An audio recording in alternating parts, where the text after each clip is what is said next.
pirâmide e tronco de pirâmide, outra coisa que nós vamos falar também são os corpos redondos.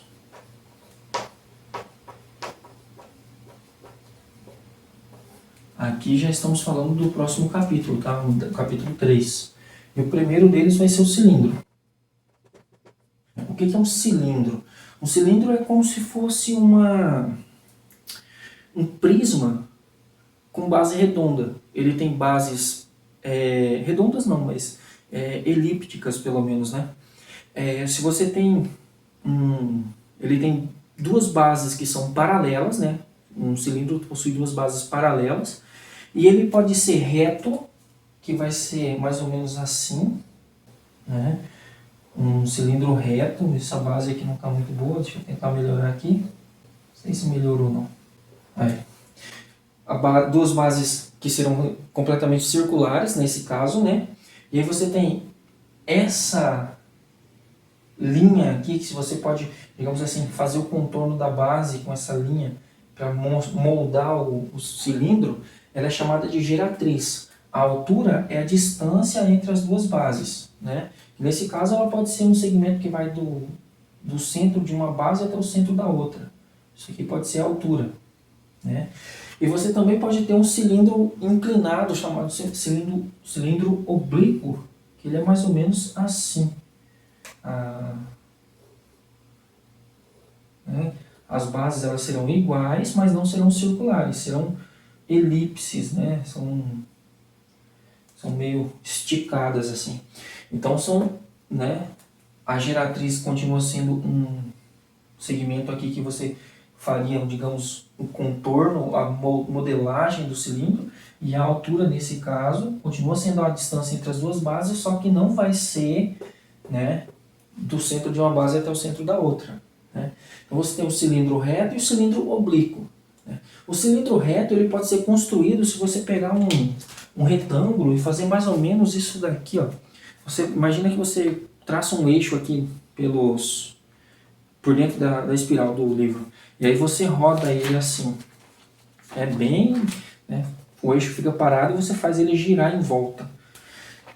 Esse espaço ocupado aqui seria o espaço de um cilindro reto, né? O cilindro oblíquo não dá para ser construído dessa maneira, mas o cilindro reto você pode imaginar isso para construir ele. E o que nós podemos calcular em relação já que estamos falando de matemática, o que nós podemos calcular em relação aos cilindros? No caso do cilindro oblíquo, não tem muita coisa que a gente possa fazer em relação a ele. Tem cálculos mais avançados que exploram isso, mas nós vamos nos conter com os cálculos relacionados ao cilindro reto, tá? E esses cálculos são o seguinte: primeiro nós podemos calcular a área da base, né? Já que a base é uma circunferência, como é que se calcula a área da circunferência? A área do círculo é π vezes r ao quadrado, né? Desde o 8º ano já sabemos isso. É um círculo, πr ao quadrado, tudo tranquilo. A área lateral, nós precisamos explorar a ideia de que se você pegar um cilindro, a superfície dele, você abre ele aqui assim e planifica essa lateral dele, você vai ter um retângulo, né? Um retângulo onde aqui vai ser exatamente H, e aqui, ó, isso aqui, imagina você pega uma folha de caderno e você forma um tubo. Se você olha ele de lado, você tem um cilindro. Essa borda aqui é o que você vai enrolar nessa borda da base, né? Então, essa lateral do retângulo, ela tem exatamente o comprimento da borda desse círculo. Como é que a gente calcula a borda do círculo? Ou seja, a circunferência, né? Tem aquela velha história de quantas crianças cabem numa circunferência, né? 2 pirralhos. Nunca esqueça essa piada aí. 2πr. Então, a área desse retângulo, que é a mesma coisa que a área da lateral do cilindro, é 2πr vezes h, né? Base vezes altura. A base é 2πr e a altura é h. 2πrh. Essa é a lateral do cilindro. E o volume continua na ideia da área da base vezes a altura, só que a área da base é isso daqui, πr ao quadrado, e a altura é h. Então essa é a fórmula do volume do cilindro, né?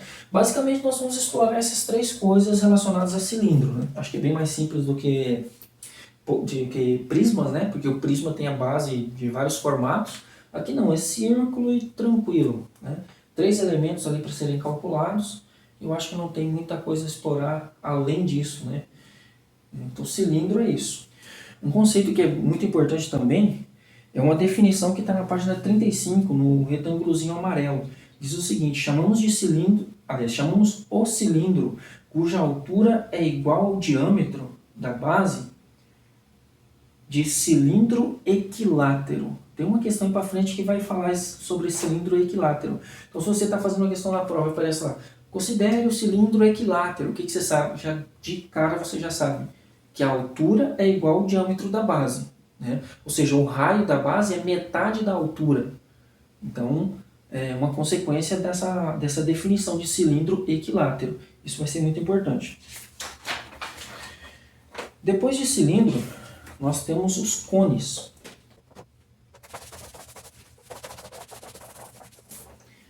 Os cones também são, né, uma generalização das pirâmides.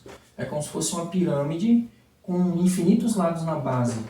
Mas se você pega um polígono regular com muitos lados, ele vai se parecer um círculo, né? Essa é a ideia que a gente usa também lá no 9º ano para trabalhar com o círculo. Você pega um polígono regular com uma quantidade muito grande de lados, você vai ter a ideia de um círculo. E essa ideia também é usada nos cones e nos cilindros também, né? Você pega um prisma com uma quantidade imensa de lados, você vai ter a ilusão que você está vendo um cone, aliás, um cilindro. Um prisma com muitos lados, cilindro. Uma pirâmide com muitos lados, você pode ter a ideia de um cone. O cone que é aquele chapeuzinho de aniversário mesmo, ou cone de trânsito, né? Aqueles cone amarelo que o pessoal, laranja na verdade, que o pessoal coloca na rua. É aquele formato. Então você tem alguns elementos a explorar aqui. Por exemplo, se você pega o cone, ele pode ser reto ou pode ser oblíquo também, mas o cone oblíquo não tem muita coisa a ser explorada, então não vou nem mencionar aqui, nem desenhar. Mas o cone reto, a altura dele é isso daqui, ó, a distância entre o vértice, o cone só tem um vértice que está em cima, o vértice e o centro da base é a altura. O raio do círculo, ó, do centro até a borda, e esse segmento aqui, ó, que liga um ponto da aresta, por assim dizer, aqui da base até o vértice, ele é chamado de geratriz. E o livro usa a letra, deixa eu ver que letra que o livro usa aqui, G mesmo. Por isso que eu confundo lá em pirâmide, eu fico pensando em falar geratriz lá, mas geratriz é do cone, usa a mesma letra inclusive. Aqui você tem o raio da base, né? E aí você tem um triângulo retângulo. Você pode explorar Pitágoras, se for o caso, né? E o restante, você tem a área da base, que continua sendo πr ao quadrado, né? Você tem o volume, né? O volume, a área da base vezes a altura dividido por 3, sendo que a área da base é isso daqui, né? Então você vai ter volume igual πr ao quadrado vezes h sobre 3. E você tem o volume do cone, né? O cone também ele pode ser determinado através da revolução de um triângulo retângulo. Se você pega um triângulo retângulo e gira ele em torno de um cateto, você vai ter ali o espaço ocupado por um cone, né? Se você pega esse triângulo aqui e gira ele em torno desse cateto, você vai formar esse cone aqui.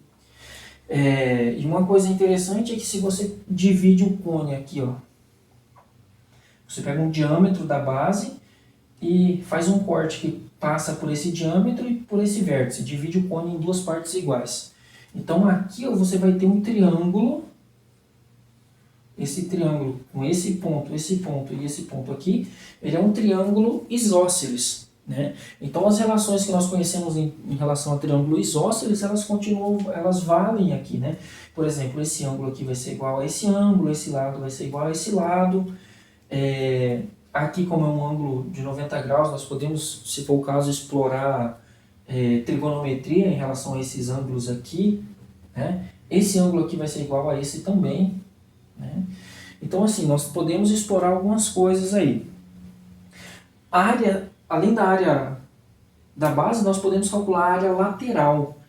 Ali na página 38, ó, você tem ali a fórmula da área lateral, que é uma generalização da área lateral da pirâmide. A fórmula da área lateral da pirâmide é n vezes a aresta da base vezes o apótema dividido por 2. Esse n vezes AB aqui, ó, é o perímetro da base. São n lados que medem exatamente AB. Você faz n vezes AB, você tem o perímetro da base. Nesse caso aqui, o perímetro da base é 2πr. Então você coloca 2πr. Esse G aqui é a mesma ideia da geratriz aqui.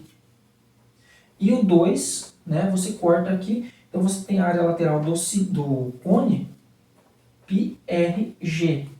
Né? Essa aqui é a fórmula da área lateral do cone. Essa daqui é a fórmula do volume e essa daqui da área da base. Né? E outra coisa que nós podemos explorar, como eu disse, é esse triângulo retângulo aqui. Ok?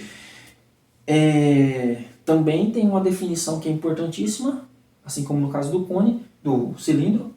O cone equilátero é um cone que a altura é igual ao diâmetro da base. Né? Você tem ali na página 38 essa definição também no retângulozinho amarelo. Então, assim,